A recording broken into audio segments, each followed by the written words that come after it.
اے اہل وفا دادے جفا کیوں نہیں دیتے، اے اہل وفا دادے جفا کیوں نہیں دیتے، سوتے ہوئے زخموں کو جگہ کیوں نہیں دیتے، اے اہل وفا دادے جفا کیوں نہیں دیتے، سوتے ہوئے زخموں کو جگہ کیوں نہیں دیتے، اور اس جشن چراغاں سے تو بہتر تھے اندھیرے، اس جشن چراغاں سے تو بہتر تھے اندھیرے، ان جھوٹے چراغوں کو بجھا کیوں نہیں دیتے۔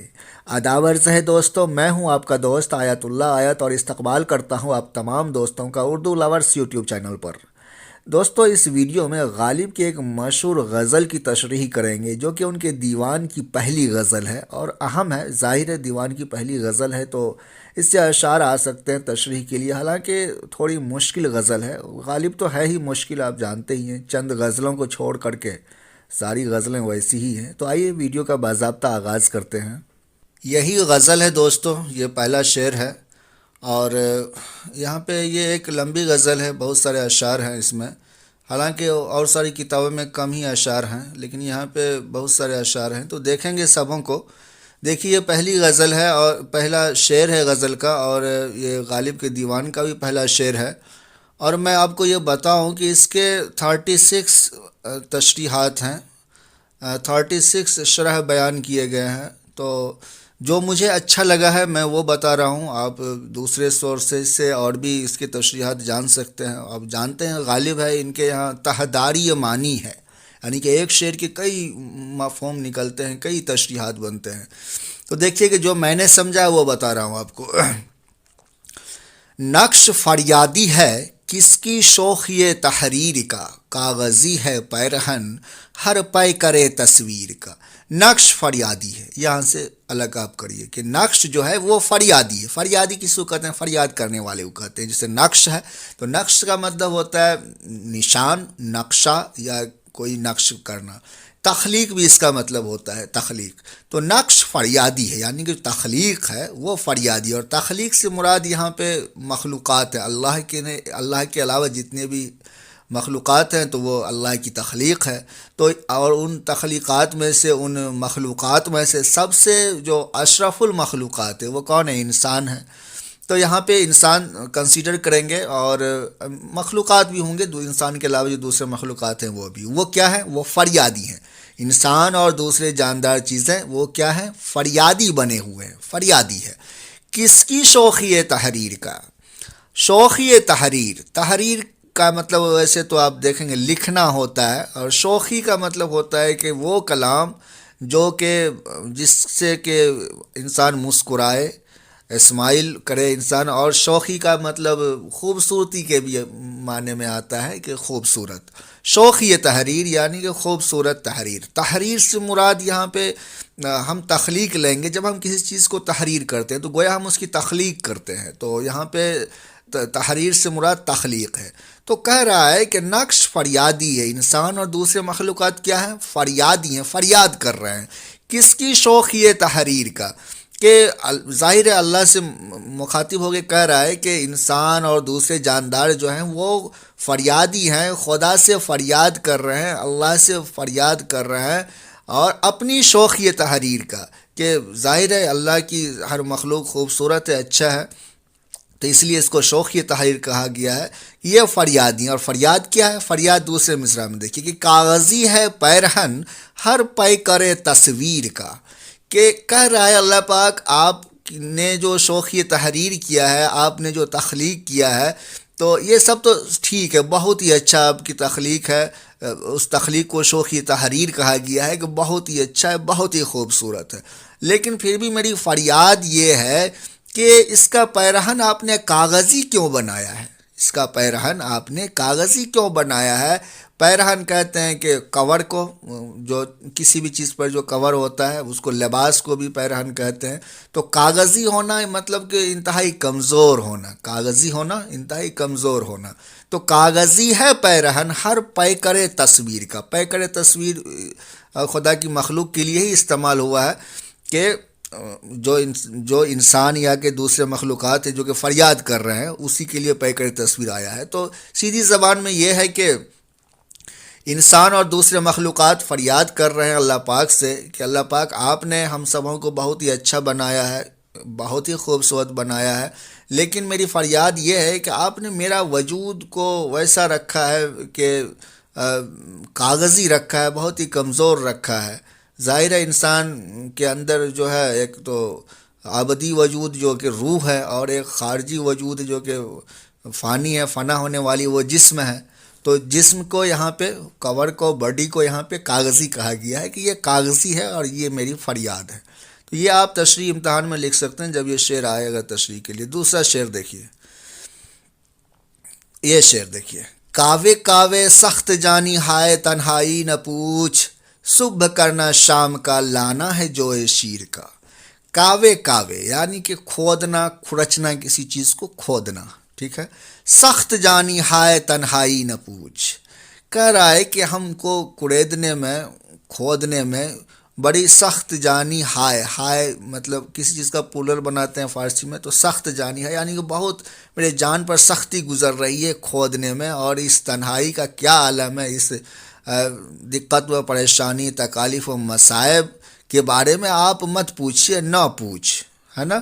اور دوسرا مثال دیکھیے. صبح کرنا شام کا لانا ہے جوئے شیر کا، کہ جب ہم مارننگ کو ایوننگ کرتے ہیں، صبح کو شام کرتے ہیں، تو صبح سے شام تک کا جو میرا وقت گزرتا ہے وہ ایسا ہے جیسا کہ جوئے شیر لانا ہے. جوئے شیر کہتے ہیں کہ شربت، یہ اس کو دودھ کو جوئے کہتے ہیں نہر کو. آپ جانتے ہوں گے شیریں فرہاد میں وہ دودھ کی نہر کھودنے سے ہے یہاں پہ، تو یہ بڑا استعمال ہوتا ہے. جوئے شیر بہت استعمال ہوتا ہے. جوئے شیر ایک ویسا بن گیا ہے کہ بہت مشکل کام کو جو ہے نا جوئے شیر کہہ دیا ہے کہ یہ ایک ایسا مشکل کام ہے کہ جوئے شیر لانے کے مترادف ہے، کہ اتنا ویسا مشکل ہے، ٹھیک ہے.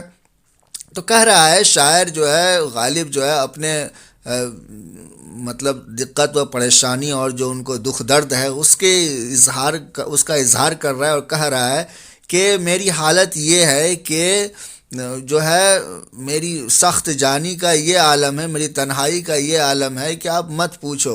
بس یوں اتنا سمجھ لو کہ صبح کو میں شام کچھ اس طرح کرتا ہوں کہ جیسے کوئی جوئے شیر لاتا ہو، یعنی کہ جو ہے دودھ کی نہر کوئی کھود رہا ہو تو اس کو جتنی پریشانی ہوگی تو کچھ ایسی پریشانی مجھے ہو رہی ہے. آگے دیکھیے اس میں. جذبۂ بے اختیار شوق دیکھا چاہیے، سینہ شمشیر سے باہر ہے دم شمشیر کا. کہ جذبۂ بے اختیار شوق دیکھا چاہیے، کہ جذبہ جو ہے بے اختیار شوق، جو شوق ہے، جو جذبہ ہے وہ دیکھنے کے لائق ہے. کون سا جذبہ ہے بھائی؟ دیکھیے دوسرے مصرع میں. سینہ شمشیر سے باہر ہے دم شمشیر کا. شاعر کہہ رہا ہے، ایک عشقیہ شعر ہے، اور شاعر کہہ رہا ہے کہ میرا جو محبوب ہے اس کو جو ہے مجھے قتل کرنے کا جذبہ ایسا ہے، شوق ایسا ہے جو کہ دیکھنے کے لائق ہے. ایسا لگتا ہے کہ سینہ شمشیر تلواروں کہتے ہیں، آپ کو معلوم ہے کہ تلوار کا جو سینہ ہے وہ باہر نکلا ہوا ہے، اس کا دم باہر نکلا ہوا ہے مجھے قتل کرنے کے لیے. تلوار بالکل بے چین اور بے قرار ہے، تو کچھ ایسا ہی جذبہ رکھتا ہے میرا محبوب مجھے قتل کرنے کے لیے. اور یہ جذبہ، یہ شوق بالکل دیکھنے لائق ہے، دیکھا چاہیے. جذبہ بے اختیار شوق دیکھا چاہیے، سینہ شمشیر ہے سے باہر ہے دم شمشیر کا. چلیے آگے بڑھتے ہیں. اب میں یہ نہیں کہہ رہا ہوں کہ جو میں نے کہا ہے یہی صحیح ہے، آپ اپنے طرف سے مفہوم نکالیے، دوسرے کسی سینئر پروفیسر سے معلوم کریے، لیکن مجھے جو سمجھ میں آ رہا ہے وہ میں بتا رہا ہوں. آپ جانتے ہیں اچھی طرح سے کہ غالب ہے، یہ کوئی ایک مطلب پر ہم قناعت نہیں کرتے ہیں، بہت سارے مفہوم نکلتے ہیں. دیکھیے شعر ہے کہ آگہی دام شنیدن جس قدر چاہے بچھائے، مد دعا عنقا ہے اپنے عالم تقریر کا. کہ آگہی دان شنیدن، آگ ہی کہتے ہیں، جانتے ہی ہوں گے آپ نالج کو، جانکاری کو، آگہی، علم کو، کہ آگہی دام شنیدن. جو انسان جو عقل سمجھ باشعور انسان ہے، بہت عقل سمجھ اور شعور رکھتے ہیں، جو انٹلیکچوئل پرسنالٹیز ہیں، وہ لوگ جتنا بھی چاہے، دام کہتے ہیں جال کو، دام شنیدن یعنی کہ اپنے فہم اور عقل کا زور لگائے، تو دام کہتے ہیں جال کو، یہاں بچھانا آتا ہے. یعنی کہنے کا مطلب یہ ہے کہ جتنے بھی لوگ ہیں جو کہ بہت عقل سمجھ اور شعور رکھتے ہیں، وہ کتنے بھی کوشش کر لے، وہ کتنا بھی کوشش کر لے میرے کلام کو سمجھنے کا، ہے نا. دام کی وجہ سے یہاں بچھانا آیا ہے، دام کہتے ہیں جال بچھاتے ہیں نا، اس وجہ سے.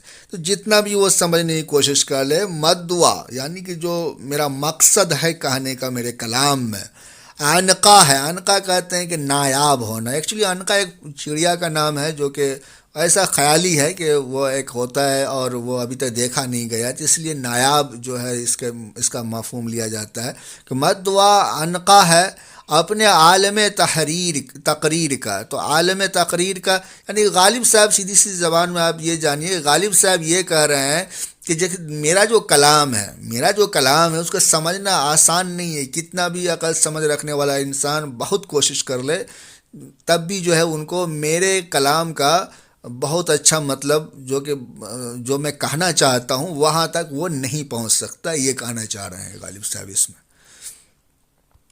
دیکھیے آگے اس میں، بس کہ ہوں غالب اسیری میں بھی آتش زیر پا، موئے آتش دیدہ ہے حلقہ میری زنجیر کا. بس کہ ہوں غالب اسیری میں بھی آتش زیر پا. ٹھیک ہے، اسیری کہتے ہیں قید کو، اسیری میں بھی آتش زیر پا.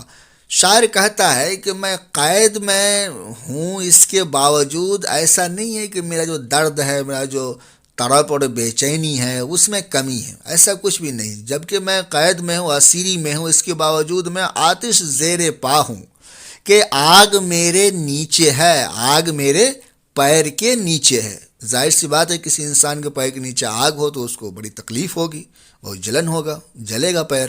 تو کہہ رہا ہے کہ میں اسیری میں ہوں، یعنی کہ میں قید میں ہوں، اس کے باوجود میری حالت یہ ہے، اتنی طرح پہ بے چینی ہے کہ ایسا لگ رہا ہے کہ میرے پیر کے نیچے آگ ہے بچھی ہوئی. موئے آتش کہتے ہیں کہ کسی چیز کو آپ آگ میں بہت زیادہ تپا کر کے آپ نکال لیں، جھلسانا، آگ سے جھلسا ہوا کوئی چیز. تو موئے آتش دیدہ ہے حلقہ میری زنجیر کا. ظاہر سی بات ہے، زنجیر آپ جانتے ہوں گے، اس میں حلقہ بنا ہوتا ہے، اس طرح سے جیسا ہوتا ہے اس سے حلقہ بنا رہتا ہے. یہ جو حلقہ ہے نا، تو یہ حلقہ کیسا ہے؟ موئے آتش دیدہ ہے، مطلب جو جھلسا ہوا جو ہے وہ دیدہ ہے، یعنی کہ دیکھنے والا ہے، نظر کے سامنے ہے، دیدہ ہے. اور حلقہ میری زنجیر کا. شاعر کہہ رہا ہے کہ زنجیر، جس زنجیر سے مجھے قید کیا گیا ہے، مجھے باندھا گیا ہے، وہ زنجیر ایسا ہے کہ ایسا لگ رہا ہے کہ جو ہے اس کو جو ہے آگ میں بہت زیادہ تپا کر کے، بہت گرم کر کے نکالا گیا ہے اور اس سے مجھے باندھا گیا ہو. تو ایسا مجھے اتنی طرح پہ اتنی بے چینی مجھے جو ہے محسوس ہو رہی ہے. اور اوپر والے مصرع میں کہہ رہا ہے کہ بھائی ہم قید میں ہیں، پھر بھی جو ہے میرے پیر کے نیچے آگ بچھی ہوئی. تو غالب صاحب اس میں اپنے درد کو بیان کیا، اپنی تکلیف کو اس نے بیان کیا ہے. کئی ایسے اشعار ان کے یہاں ملتے ہیں جو کہ اس طرح کے ہوتے ہیں، جیسے کہ وہ ایک شعر ہے نا کہ شرار ہوتا، ایسا ہی کچھ ہے کہ جسے غم سمجھ رہے ہو یہ اگر شرار ہوتا، کچھ ایسا ہے. تو یہاں پر بھی انہوں نے اپنے دکھ درد کو بہت ہی اوپر کر کے بیان کیا ہے کہ ہم اتنا زیادہ بے چین ہیں اور بے قرار ہیں. ٹھیک ہے، اور یہ دیکھیے یہ جو ہے اس شعر میں دیکھتے ہیں، آتشی پاہوں گدازو خشت و جان پوچھ، نہیں خشت نہیں ہے، وحشت ہے، وحشت زندہ نہ پوچھ. ٹھیک ہے، کہ آتشی پاہوں مطلب پیر کے نیچے آگ ہے. آتشی پاہوں گداز وحشت زندہ نہ پوچھ. گداز وحشت زندہ، گداز جو ہے سوز و گداز جانتے ہوں گے آپ، اس کا وہی مطلب ہوتا ہے سوز، یعنی درد، بے چینی.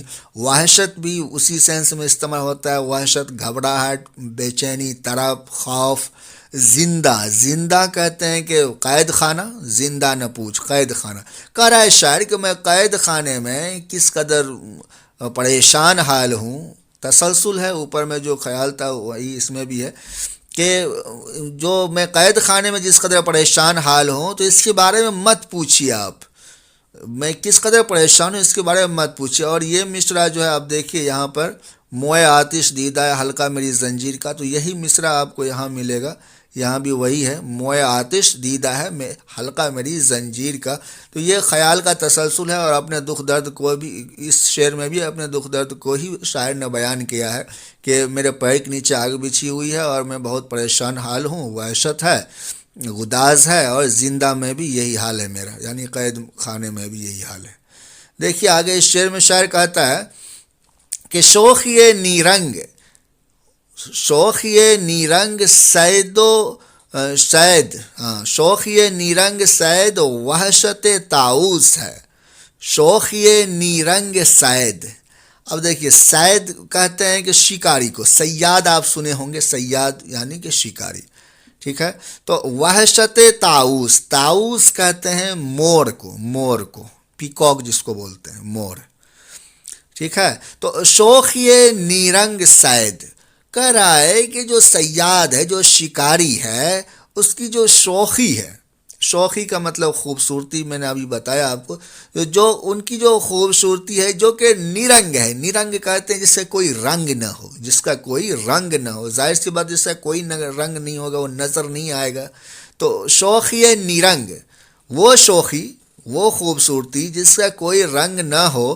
صیاد کو کہہ رہا ہے، صیاد سے، کہ صیاد کی جو شوخی ہے وہ نیرنگ ہے اور وحشت طاؤس ہے.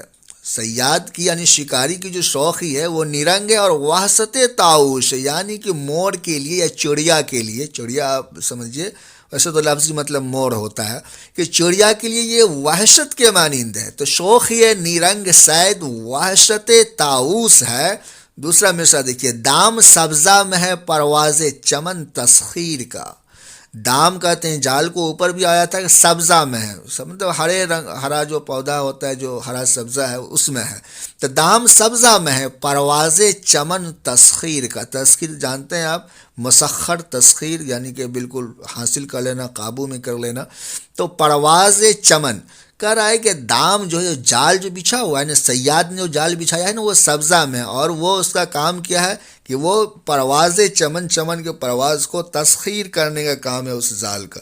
تو کہہ رہا ہے اس میں، پھر سے آپ دیکھیے کہ بہت ہی اچھا شعر ہے یہ، کہ شوخی نیرنگ سید وحشت طاؤس ہے اور دام سبزہ میں ہے پرواز چمن تسخیر کا. تو آپ اس طرح سے اس کی تشریح آپ بیان کر لیجئے گا. دیکھیے اس میں، اس شعر میں، کہ لذت ایجاد ناز افسون عرض ذوق قتل. لذت ایجاد ناز افسون عرض ذوق قتل. لذت ایجاد ناز یعنی کہ ناز کے ایجاد کی لذت، ناز کے ایجاد کی جو لذت ہے، ناز کے ایجاد کی جو لذت ہے وہ کیا ہے؟ وہ افسون ہے. افسون کہتے ہیں کہ دھوکا کو، افسون دھوکا کے مطلب میں آتا ہے اور جادو کے بھی مطلب میں آتا ہے.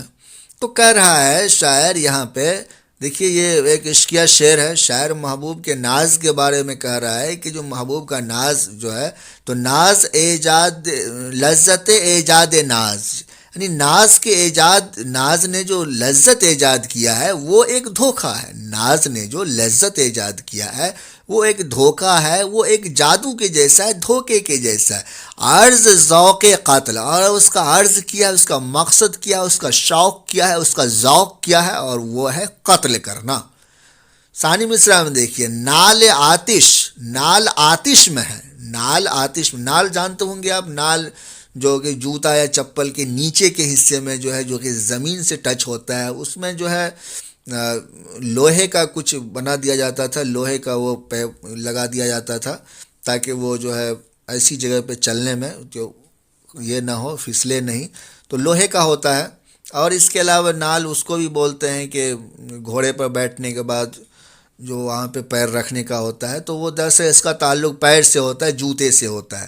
تو نال آتش میں ہے، نال جو ہے آتش میں ہے، نال آتش مطلب آگ میں ہے، نال جو ہے آگ میں۔ ظاہر سی بات ہے، پیر جوتا پہن کے جو پیر کے نال کس سے بنتا ہے؟ نال بنتا ہے لوہے سے، لوہے سے نال بنتا ہے، اس کو پیر جوتے کے نیچے کے حصے میں لگا دیا جاتا ہے۔ اگر آپ اس کو آتش میں رکھ دیں گے تو لوہا گرم ہو جائے گا، تو آپ کو تکلیف ہوگی بہت زیادہ، ظاہر ہے۔ تو نال آتش میں ہے تیغ یار سے نخچیر کا۔ تو نخچیر کہتے ہیں کہ جنگلی جانور کو، اور تیغ یار یعنی یار کی تلوار، تیغ کہتے ہیں تلوار کو، تیغ یار یار کی تلوار سے۔ تو کہہ رہا ہے کہ میرا جو محبوب ہے اس کا ناز ایسا ہے، وہ ایسی لذت ہے، اس کے ناز نے ایسی لذت ایجاد کیا ہے کہ وہ ایک دھوکہ ہے اور وہ جادو کے جیسا ہے، جو کہ اس کا شوق ہے قتل کرنے کا۔ اور کیا، اور کیا ثانی مصرع میں کہ اس سے ویسی وحشت ہوتی ہے کہ کسی جنگلی جانور کو اگر آپ نال پہنا دیں، آتش میں گرم کر کے نال پہنا دیں، تو وہ بہت ہی تیز بھاگے گا۔ ظاہر سی بات ہے کہ اگر آپ لوہے میں جو ہے لوہے کا جوتا پہن لیجیے آگ میں ڈال کر کے، تو کوئی انسان رکے گا نہیں، بھاگتا پھرے گا، بہت تیز بھاگے گا۔ تو کہہ رہا ہے کہ میرے یار کی جو تیغ ہے نا، تیغ یار، اس سے جو ہے کچھ ایسی ہی جو وحشت ہوتی ہے کہ جس طرح سے کوئی جنگلی جانور کو نال آتش پہنا دیا جائے تو وہ جیسا تیز بھاگے گا، تو ویسا ہی جو ہے میرے یار کا ناز ہے۔ یہاں پر بھی تیغ یار آیا ہے، یہاں پر بھی تیغ یار آیا ہے، اور یہاں پہ ناز آیا ہے۔ تو شاید اس میں محبوب کی دراصل ایک خوبصورتی بیان کر رہا ہے۔ محبوب کا ایسا ہی ہوتا ہے کہ اگر جو ہے ناز، اور ویسا کہ ناز یا کسی اور خوبصورتی کے بارے میں، جیسے ان کی نگاہیں قاتل ہے نا۔ تو اب اس میں یہ مت سمجھیے کہ وہ تو مرڈرر ہو گیا ہے، تو ویسا نہیں ہوتا ہے۔ نگاہ قاتل ہونے یعنی کہ آنکھ کی ہم خوبصورتی بیان کر رہا ہے۔ اسی طرح سے شاعر یہاں پہ محبوب کے ناز و نخرے کی خوبصورتی کو بیان کر رہا ہے، اور بتاتا ہے کہ بالکل جادو کے جیسا اثر رکھتا ہے، اور ویسا ہے کہ اگر کوئی ایسا جنگلی جانور ہو، اگر وہ اس کو پہنا دیا جائے، جوتے کا نال پہنا دیا جائے آگ میں گرم کر کے، تو بہت فاسٹ بھاگے گا۔ تو کچھ ایسا ہی جو ہے نا، ہمیں بھاگنا پڑتا ہے ان کے ناز سے اور ان کے نخرے سے۔ دیکھیے آگے اس میں چلتے ہیں۔ اس شعر میں شاعر کہتا ہے کہ خشت خشت پشت دست ایجز، خشت پشت دست ایجز۔ تو خشت کہتے ہیں کس کو؟ خشت کہتے ہیں پتھر کو، خشت کہتے ہیں اینٹ کو۔ تو پشت دست ایجز، دست ایجز کا مطلب ہے، دست کا مطلب ہاتھ ہوتا ہے، ایجز مطلب ہوا عاجزی اور انکساری، منت و سماجت جو ہوتا ہے اس کو ہم عجز کہتے ہیں۔ دراصل یہ عاجزی سے بنا ہے، تو عجز ہوا۔ دست عجز کا مطلب ہوا ہے کہ وہ ہاتھ جو کہ عاجزی اختیار کرتا ہو، عاجزی انکساری اختیار کرتا ہو، منت و سماجت کرتا ہو، تو اس کو ہم دست عجز کہیں گے۔ تو خشت یعنی کہ اینٹ یا پتھر، پشت دست عجز، پشت دست عجز، ٹھیک ہے۔ تو کہہ رہا ہے کہ ہاں یہ ایک اور ہے قالب، ہے نا۔ تو قالب کا مطلب ہوتا ہے کہ جیسے کہ کسی چیز سے کوئی ڈمی ہونا، کوئی ڈمی بھی ہوتا ہے، اور جیسے کوئی سی چیز کو ہم فریم کرتے ہیں، کوئی ایسا خاکہ بناتے ہیں، اسٹرکچر بناتے ہیں، تو اس کو ہم قالب کہتے ہیں۔ آگوش ودا، ودا بنا ہے الوداع، اور ودا وہ جانتے ہوں گے آپ۔ تو ودا کا مطلب ہوا علیحدہ ہونا، الگ ہونا، اکیلا رہنا، ودا الوداع ہونا، الگ ہونا۔ تو آگوش ودا، تو خشت یعنی جو پتھر ہے یا اینٹ ہے، یہ پشت یعنی پیٹھ پیچھے ہاتھ اٹھا کر کیا کر رہا ہے؟ عاجزی و انکساری کر رہا ہے۔ اور قالب یعنی کہ اپنے دماغ میں ایک تعمیر، ایک عمارت کو خیال میں لا کر، عمارت کا جو خیالی جو ہے ایک فریم کر کے جو ہے، وہ آگوش ودا ہے، یعنی کہ علیحدہ ہو کر کے اکیلے میں بڑی آرزو اور منت سماجت کر رہا ہے۔ کون؟ تو خشت یعنی کہ اینٹ یا پتھر۔ وہ اس لیے کیونکہ وہ ایسا ان کا خیال ہے کہ بھائی ہم عمارت کا حصہ بنیں۔ ظاہر ہے عمارت اینٹ سے بنتی ہے، پتھر سے بنتی ہے، تو ہم عمارت کا حصہ نہیں بنے ہیں۔ تو وہ عاجزی اور انکساری کر رہا ہے، یعنی کہ عمارت سے دور ہے، الگ ہے، عمارت کا حصہ نہیں ہے، تو وہ جو ہے اکیلے میں بہت زیادہ پریشان ہے، بے چین حال ہے، رونا دھونا ان کا چل رہا ہے، ٹھیک ہے۔ تو دوسرا دیکھیے، پر ہوا ہے سیل سے پیمانہ کسی تعمیر کا۔ تو یہ ایک طرح سے اس شعر میں موٹیویشن ہے جو کہ مجھے نظر آ رہا ہے کہ پر ہوا ہے سیل سے، سیل کہتے ہیں کہ پانی کا بہاؤ، اسی سے سیلاب بنا ہے۔ پر ہوا ہے سیل سے پیمانہ کسی تعمیر کا، کہ پانی سے کسی تعمیر کا پیمانہ نہیں بنا ہے، ظاہر ہے پانی سے کوئی تعمیر نہیں ہوتا ہے، تو اس کے لیے تو پتھر چاہیے، اینٹ چاہیے۔ تو شاید دراصل کہہ رہا ہے کہ اگر آپ کو کسی منزل سے یا کسی منزل پر آپ نہیں پہنچ پائے ہیں، کوئی مقام کو حاصل نہیں کیے ہیں، یا کوئی چیز آپ اچیو کرنا چاہتے ہیں وہ نہیں ہو پایا ہے، تو ایسے آپ اکیلے میں رونا دھونا اور خیالی پلاؤ پکانا، اس سے کچھ نہیں ہوتا ہے، اس سے کچھ نہیں ہوتا ہے، دراصل عمل سے ہوتا ہے۔ آپ عمل کریں گے تبھی کچھ ہو پائے گا، اور سوچتے رہنے سے اور بے چین رہنے سے، اکیلے میں رونے سے پیٹنے سے کچھ نہیں ہوتا ہے۔ اور یہ ثانی مثال دے کے بتا رہا ہے کہ کیا کبھی جو ہے پانی سے عمارت کی تعمیر ہوئی ہے؟ کیا نہیں ہوئی ہے نا۔ تو اسی طرح سے آپ کا بھی اس طرح سے اکیلا رہ کے رونا دھونا پیٹنے سے کچھ نہیں ہوگا، آپ کتنا بھی آرزو منت سماجت کریں تو آپ جو ہے نہیں آپ کا کچھ بھلا ہوگا جب تک کہ آپ عمل نہ کریں۔ اور یہ بتا رہا ہے ایک طرح سے دے کر کے کہ اگر کوئی اینٹ یا پتھر خوب آرزو منت سماجت کرے تو کیا وہ تعمیر کا حصہ بن پائے، مطلب عمارت کا حصہ بن پائے گا؟ نہیں بن پائے گا۔ تو اب اس شعر میں دیکھیے دوستو، یہ آخری شعر ہے۔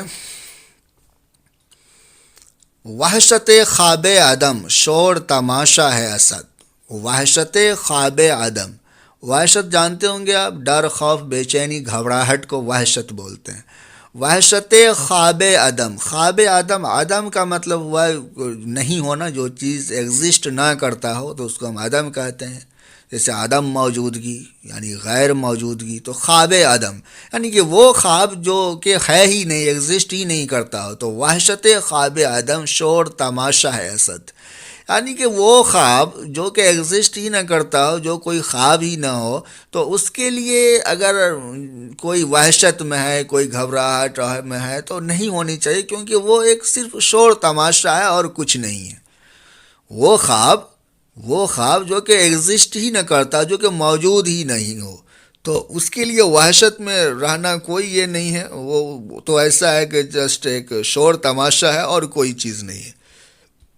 جو مزہ جوہر نہیں آئینہ تعمیر کا، جو مزہ جوہر نہیں آئینہ تعمیر کا، کہہ رہا ہے کہ جوہر جانتے ہیں آپ، جوہر کہتے ہیں کہ بہتوں مطلب ہوتے ہیں جوہر کے۔ جوہر کا مطلب موتی بھی ہے، چمکنے والی چیز بھی ہے، جوہر کا مطلب ہنر بھی ہے، کمال بھی ہے۔ تو کہہ رہا ہے کہ جو مزہ جوہر نہیں آئینہ تعبیر کا، آئینہ تعبیر یہاں خواب کی وجہ سے یہاں تعبیر آیا ہے، اگر خواب نہیں یہاں ہوتا تو یہاں تعبیر بھی نہیں ہوتا۔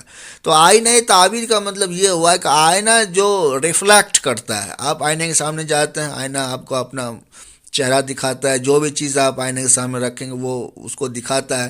تو کہہ رہا ہے کہ جو آئینہ ریفلیکٹ کر رہا ہے، جو آئینے کی تعبیر ہے، وہ اگر جوہر نہ ہو، وہ اگر جوہر نہ ہو یعنی کہ کمال نہ ہو، وہ مطلب ہنر نہ ہو، وہ خوبصورتی نہ ہو، وہ چمکنے والی چیز نہ ہو، جو کہ اگر وہ اچھائی نہیں ہے تو کیا ہے؟ وہ بیکار ہے، وہ بیکار ہے۔ اور پہلے مثال سے آپ جوڑ کے اس کا مطلب آپ سمجھیں کہ وحشت خواب عدم شور تماشا ہے اسد، یعنی کہ جیسا کہ بتایا اس نے کہ ایک وحشت جو ہے اگر تو بیکار کی چیز ہے، وحشت اگر کوئی خواب ہی نہ ہو تو ایک شور تماشا ہے۔ اسی طرح سے اگر آئینہ جو ہے ریفلیکٹ کر رہا ہے کچھ بھی، ایک طرح سے اس میں بتا رہا ہے، تشبیہ دے کر کے بتا رہا ہے، مثال دے کر کے بتا رہا ہے کہ اگر آئینہ بھی اگر کوئی اچھی چیز کو ریفلیکٹ نہیں کر رہا ہے تو وہ بھی بیکار ہے۔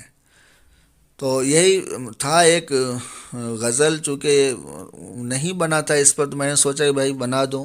اب کم سے کم اتنا تو ہو گیا ہے آپ لوگوں کے کہ جو بھی اگر کوئی اس میں سے شعر آئے گا تو کچھ نہ کچھ تو ضرور ہی آپ اس کی تشریح لکھیں گے۔ تو ملتے ہیں دوستو پھر کسی نئے ویڈیو میں، اپنا بہت سارا خیال رکھیں، اللہ حافظ۔